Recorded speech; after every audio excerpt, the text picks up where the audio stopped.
Keluaran pasal 9. Tulah kelima, penyakit sampar pada ternak. Berfirmanlah Tuhan kepada Musa, pergilah menghadap Firaun dan berbicaralah kepadanya. Beginilah firman Tuhan, Allah orang Ibrani. Biarkanlah umatku pergi supaya mereka beribadah kepadaku. Sebab jika engkau menolak membiarkan mereka pergi dan masih menahan mereka, maka ternakmu yang ada di padang, kuda, keledai, unta, lembu sapi, dan kambing domba akan kena tulah Tuhan, yakni kena penyakit sampar yang dahsyat.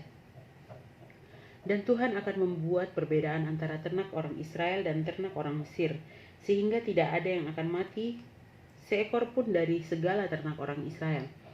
Selanjutnya Tuhan menentukan waktunya, firman-Nya, besoklah Tuhan akan melakukan hal itu di negeri ini. Dan Tuhan melakukan hal itu keesokan harinya, segala ternak orang Mesir itu mati, tetapi ternak orang Israel tidak ada seekor pun yang mati. Lalu Firaun menyuruh orang ke sana, dan sesungguhnya lah dari ternak orang Israel tidak ada seekor pun yang mati, tetapi Firaun tetap berkeras hati dan tidak mau membiarkan bangsa itu pergi. Tulah keenam, Barah.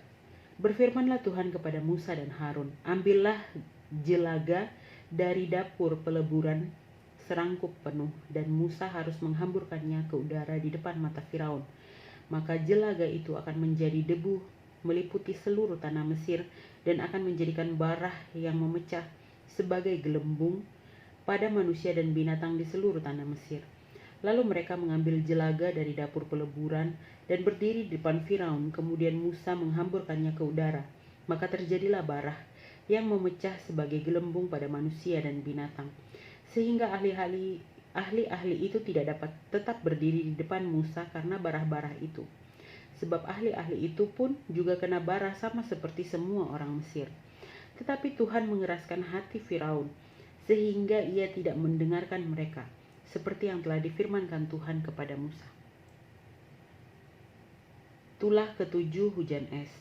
Berfirmanlah Tuhan kepada Musa, bangunlah pagi-pagi dan berdirilah menantikan Firaun dan katakan kepadanya, beginilah firman Tuhan, Allah orang Ibrani, biarkanlah umatku pergi supaya mereka beribadah kepadaku.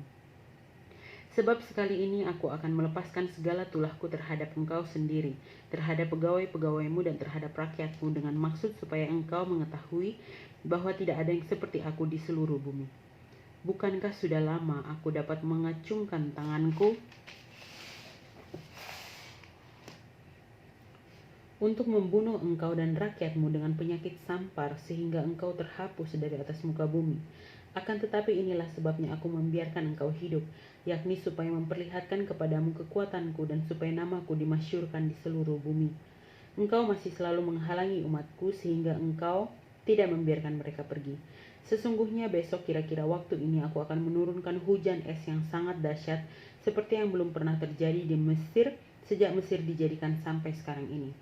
Oleh sebab itu, ternakmu dan segala yang kau punyai di padang, suruhlah dibawa ke tempat yang aman, semua orang dan segala hewan yang ada di padang, dan tidak pulang berkumpul ke rumah, akan ditimpa oleh hujan es itu sehingga mati. Maka siapa di antara para pegawai Firaun yang takut kepada firman Tuhan, menyuruh hamba-hambanya serta ternaknya lari ke rumah. Tetapi siapa yang tidak mengindahkan firman Tuhan, meninggalkan hamba-hambanya serta ternaknya di padang. Berfirmanlah Tuhan kepada Musa, ulurkanlah tanganmu ke langit supaya hujan es turun di seluruh tanah Mesir, menimpa manusia dan binatang, dan menimpa tumbuh-tumbuhan di padang di tanah Mesir. Lalu Musa mengulurkan tongkatnya ke langit, maka Tuhan mengadakan guruh dan hujan es, dan api pun menyambar ke bumi, dan Tuhan menurunkan hujan es meliputi tanah Mesir. Dan turunlah hujan es beserta api yang berkilat-kilat di tengah-tengah hujan es itu, terlalu dahsyat seperti yang belum pernah terjadi di seluruh negeri orang Mesir, sejak mereka menjadi suatu bangsa. Hujan es itu menimpa binasa segala sesuatu yang ada di padang, di seluruh tanah Mesir, dari manusia sampai binatang. Juga segala tumbuhan di padang ditimpa binasa oleh hujan itu, dan segala pohon di padang ditumbangkannya. Hanya di tanah Goshen, tempat kediaman orang Israel, tidak ada turun hujan es. Lalu Firaun menyuruh memanggil Musa dan Harun serta berkata kepada mereka, Aku telah berdosa sekali ini. Tuhan itu yang benar, tetapi aku dan rakyatku lah yang bersalah. Berdoalah kepada Tuhan, guru yang sangat dahsyat, dan hujan es itu sudah cukup. Maka aku akan membiarkan kamu pergi. Tidak usah kamu tinggal lebih lama lagi. Dan berkatalah Musa kepadanya, sekeluar aku dari kota ini, aku akan mengembangkan tanganku kepada Tuhan, guru akan berhenti dan hujan es tidak akan turun lagi, supaya engkau mengetahui bahwa bumi adalah milik Tuhan. Tetapi tentang engkau dan para pegawaimu aku tahu bahwa kamu belum takut kepada Tuhan Allah.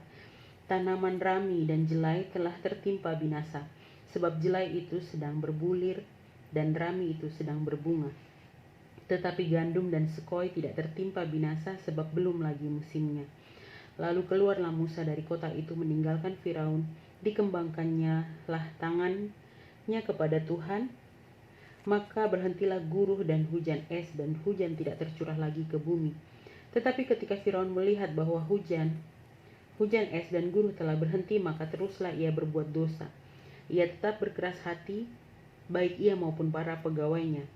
Berkeraslah hati Firaun sehingga ia tidak membiarkan orang Israel pergi, seperti yang telah difirmankan Tuhan dengan perantaraan Musa.